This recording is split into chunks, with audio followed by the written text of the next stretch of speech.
द्विघात समीकरण दिया हुआ है का विविध कर ज्ञात करना है, यानी विवेचक का मान आपको निकालना होगा। विवेचक का मान निकालना होगा।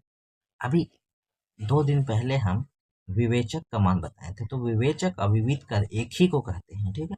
अंग्रेजी में इसको डिस्क्रिमिनांट भी कहते हैं।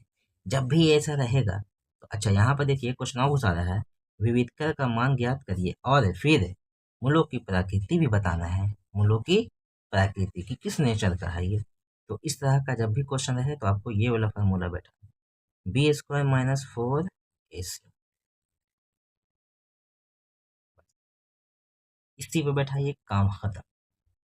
माइनस में अगर आ गया तो वास्तविक नहीं होता है, ठीक है।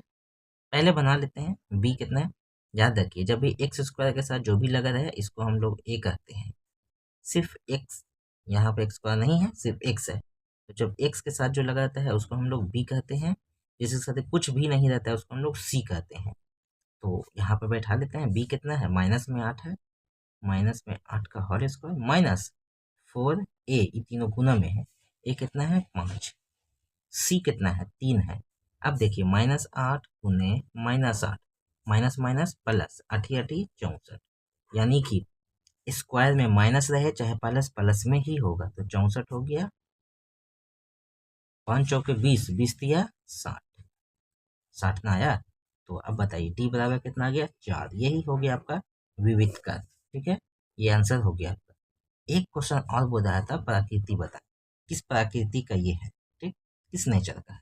तो आपको लिखना है, जब हम पहले बता चुके हैं, जब माइनस में आएगा तो लिख देंगे वास्तविक नहीं है, खेल खत्म वहीं पर से।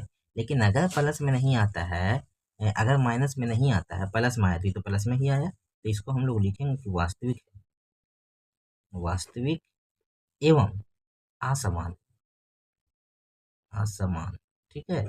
जीरो आ जाएगा तो समान, याद रखिए। वास्तविक जब पॉजिटिव में आएगा तब, पॉजिटिव में आएगा तो वास्तविक, और माइनस में आएगा तो वास्तविक नहीं है लिख देंगे, और समान असमान नहीं लिखना है, ठीक है।